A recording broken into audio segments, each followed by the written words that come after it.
Mokyklos daugiafunkcinio centro Žiburėlis bendruomenė aktyviai įsitraukė į kūrybinių partnerysčių projektą. Visus metus vaikai kūrybiškai mokėsi pažinti pasaulį ir domėjosi geologija. Kūrybinės partnerystės – tai Lietuvos bendrojo ugdymo mokykloms skirta programa, kuris sukuria sąlygas mokyklų ir kūrėjų, menininkų, kultūros ir kūrybinio sektoriaus veikėjų bei mokslininkų bendradarbiavimui. Programos metu siekiama mokyklų bendruomenėms padėti į mokymo procesą pažvelgti kūrybiškiau. Kūrybinių partnerysčių projekte dalyvavo ir Marijampolės mokykla daugiafunkcis centras Žiburėlis. Visus metus stengiasi kūrybiškai pažinti pasaulį.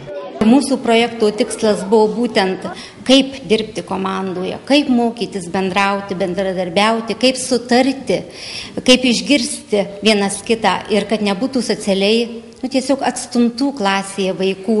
Ir visą tai, kadangi vaikai myli gamtą, mes pradėjome eiti per pasaulio pažinimą, kartu integruodami ir lietuvių kalbą, matematiką, dailę ir muziką. Per metus trukusį projektą mokiniai vykdė gausybę įvairių veiklų, jiems naujų, neįprastų ir, kaip sakė patys, daug įdomesnių nei įprastos pamokos. Pradėjom lygindami, kas yra gyvoji gamta ir negyvoji. Tai auginom svogūno laiškus ir tuo pačiu druskos kristalus garinom vandenį. Ir jie lygino, kaip didėja laiškai, tai yra gyvybė ir negyvybė, tas jų įsivaizduojamas akmuo. Dar naudingasias iškasenas nagrinėjom. Buvom gamtos muziejui, zoologijos muziejui Kaune, buvom Brangakmenių muziejui. Ir kas buvo įdomiausia, kad kai ekskursijos vadovas klausinėjo, kas yra kristalas, kas yra fosilija, tai jie sako, mes žinom, mums čia ką nors kitą papasakokit. Mes daug ką nuveikėm ir lipdėm, ir piešėm sienas netgi, lupom tapetus, dažėm, ką norėjom. Ir buvo labai taip gražu, kad visi nudažė tą sieną. Tokia spalvota, atrodo kaip tapetas. Mes lupome tapetus, paskui žaidėme žaidimą, traukėme lapukus iš kibiriuko ir visi žinojo, ant kurio skaičio pieš. Ir visi piešėme, viskas susijęs su projektu, ką norėjome, tą piešėme. Man labai patiko piešti ant jos. Dabar parodyk, kur tavo piešinys. Ir uostėm naftą, ir tyrinėjom žemėlapį. Ir jeigu jūs susuktų pas mus į klasę, tai pamatytų, kad viskas taip padaryta, kad jūs net įsižiautų, nežinau. Labai tai gražu. Viskas kitaip. O buvo įdomiau negu šiaip per pamokas mokytis? Labai.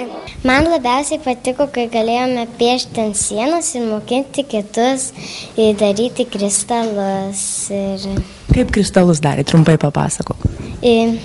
Pylėme šilto vandens, druskos, ant pagaliuko užmovėme siūlą ir maišėme druską. Mažas vaikas, jam viskas įdomu, ir pasaulis, ir jis pats, ir kartais aš kaip mokslininkas, kuris jų mokau geologijos, tai man iššūkis yra paaiškinti taip, kad ir mažas vaikas suprastų. Ir kartais, kai tu pasiklausai, kaip jisai supranta, ar ten kristalas, pavyzdžiui, kaip auga, aš jam sakau, kad vanduo garuoja, kad kristalai susidaro. Jisai sako, kad druska sugeria vandenį ir taip susidaro iš vandens ir druskos kristalai. Ir tada mes aiškinamės, kas yra garavimas, kas yra druska, kaip yra molekulės, kristalai. Iš tikrųjų, be galo įdomu visiems vaikams.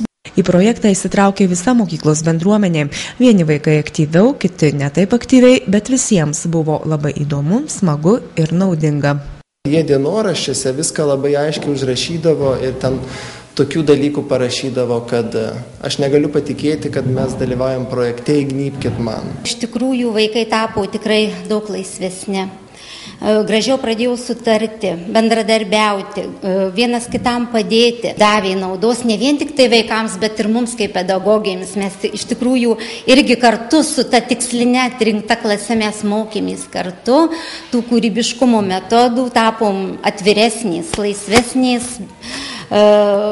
Gal pradėjom truputį bėgti nuo tos rutinos kasdieniškos, nuo to kasdieniško rutinos ir to ėmėm gal labiau planuoti savo veiklas, ir kelti kuo daugiau idėjų.